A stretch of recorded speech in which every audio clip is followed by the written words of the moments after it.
Welcome to Modern Traveler. Welcome to a breezy day in Peterborough. In this video, I'll give you some ideas as to how to spend some time in this picturesque part of Ontario, whether it's on the water, indoors, outside on the trails, some fun things to do in between, and some great places to eat. And if you like what you see, I invite you to subscribe to the Modern Traveler YouTube channel, as well as any of the social media platforms that you're on. We are on, or I am on, all of the major ones. And with that, let's start exploring and adventuring our way through this beautiful part of Canada. Let's start our Peterborough adventure with lift lock cruises, and they do exactly what's in their name. We just take you on a boat cruise through the lift locks, and there we are just hanging out. And the famous fountain is the first big thing that you'll see as you get out into the water, is the massive fountain. And it looks really cool from afar, but it looks even cooler up close. And it's a 2-hour cruise in total, and that takes you through 2 lift locks. And it's just so peaceful being on a boat, and Captain Jody is one of a kind. And there we are getting up close to our first lift lock, and it's the old school ways, so you have somebody physically turning the gates open, and it's a pretty short wait to have the lock fill up and take you up a little bit to get to your next level. And this is the Trent Severn Waterway, and it's one of the coolest ones because just there's so much to see and experience and do there. And again, seeing it while you're on the water is a completely different experience from just walking alongside it or even driving by it. So now we're coming up to the massive hydraulic lift lock operated by Parks Canada. And there we are getting tied up, just, safety first, safety always. And it's cool to see this process actually happen from the top deck. And you can see it from the lower deck if you so choose, but I figure a top-down view is definitely the way to go. And there's a quick time lapse of us going all the way up in the lock system. And it's not too long. I think it's maybe under 2 minutes to get all the way from the bottom to the top. And the gates go down, and make sure you're in the back of the boat for this part of it, because the views from up high are just phenomenal and they're panoramic. And there's another quick clip of Captain Jody. Definite character, excellent host, amazing voice. He should be in radio. And we get to the top, and then we turn around after going out about maybe 10 minutes. And now you want to be in the front of the boat to catch the same views, because they are just as magnificent as the ones you saw from the back of the boat. And a quick look at their sign: cruise the world's highest lift lock. And that's exactly what you'll do here with lift lock cruises. When you're in Peterborough, go do this. I promise it is absolutely worth it, and you will have so many cool views and memories. Next up is the world famous Canadian Canoe Museum.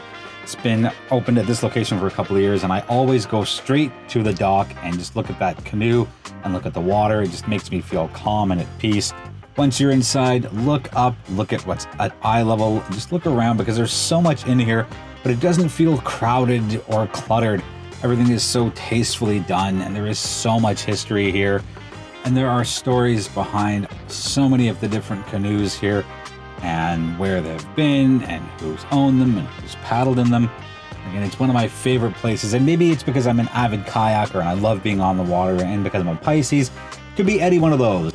And they've done such a good job at making it accessible and interesting and captivating and fascinating, so you don't have to be fully immersed in the canoe culture.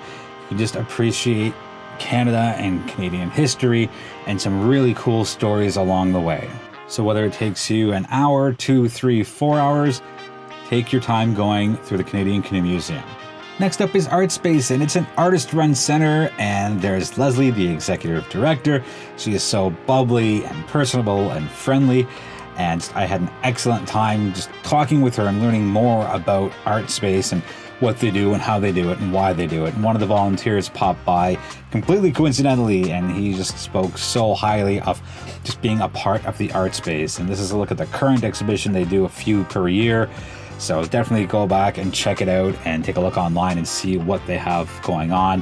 There is a resource center for the artists, and I think it's a really cool thing to have, because not only is it a place for your actual showings and exhibitions, but you can actually learn stuff, and they've got tools for you to use, and movable walls are where it's at, because you make the space modular and you can really configure it in a whole bunch of different ways. And there's a little more of the resource side of things, but this is a really cool space. And they also have things for sale, that kind of goes hand in hand with an art gallery. You can also get your supplies to create a multitude of wonderful pieces of art. I had the grandest plans to rent a bike from Wild Rock Outfitters and go for a bike ride. The weather didn't really want me to do that, so instead I met the owner, Jeff Falls, and did a little interview with him and just learned about what Wild Rock Outfitters is, because it's more than a kayak rental or a bike rental or apparel. They are so community driven and community focused, and yes, they have everything you need for camping and biking and any kind of outdoor activity. They've got canoe rentals, kayak rentals as well, and all of the paraphernalia and accessories and the clothing and apparel. But what I really love is their compassion project, and there's a quick look you can pause to take a look at it. And it's one thing just to be a retail organization in a city, but it's so much more to give back and actively give back, and not just say, oh, look, we give back a little bit. You know, Wild Rock Outfitters is the real deal, and they stand behind their word, and they also do repairs as well. So if you need outdoor gear or outdoor information, Wild Rock Outfitters is absolutely the place to go. The Peterborough and District Farmers Market is one of 2 farmers markets in Peterborough, and this is where I was on a Saturday morning. And even though it was a little dreary on the weather side, it didn't stop people from coming out and didn't stop the vendors from coming out as well. And I've been to Peterborough a few times, and there's always that constant community feel, the feeling of being welcome, the approachability of the city. And it's one of my favorite places to visit in Canada.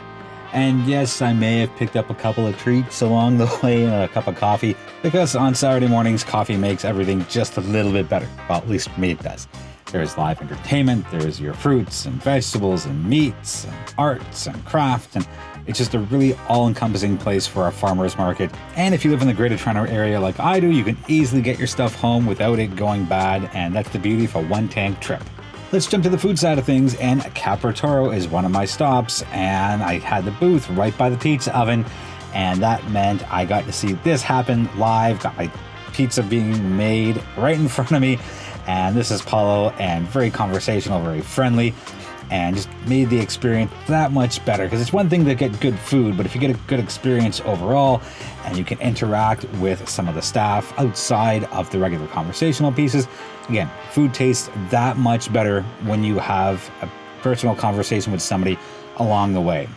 Next up is One Fine Food, and it's approachable, high-end food, and I really like the way that they've put their menu together, as much local as possible. Everything's made by hand from scratch. And yes, there is a retail store attached to it, but as far as the ambiance and the just approachability of having something higher end, but for everybody, makes One Fine Foods score extra high marks for me. Next up is Sam's Place, and they say they got the best sandwiches in town. And I don't know, it's a pretty solid sandwich, and I had the Mike Taylor and a macaroni salad on the side. Their meats are locally sourced, and I think that also makes things taste just a little bit better. I would go back in a heartbeat and get the same sandwich again and maybe one more time after that. If you want wings and you are a little picky on how good they are, McThirsty's has you fully covered. It came highly recommended to me. And there's the menu, and I only care about the wing side of things. And I had the 40 Creek and Maple Buffalo. Excellent. I got a half and half split because I didn't want to overeat and didn't want to waste food. And again, the service is great. The food is fantastic here, and definitely go back. And yam fries, you can never go wrong with that. Always an excellent idea. I stayed at the Best Western Plus Autonomy Inn, and yes, the room's comfortable and the bed's great and things are clean. But what really set this apart for me is that not only is there a porch, but your porch looks out to the Autonomy River, and it is something else, just whether it's late at night or first thing in the morning, just to sit out there in silence and listen to the sounds of nature. And it's centrally located, it's close to everything, but it's these river views and river sounds that really set it apart for me. That's a wrap on this trip to Peterborough, Ontario. I invite you to subscribe to the Modern Traveler YouTube channel or share this video if you like it. And thank you for watching, and I look forward to traveling with you next.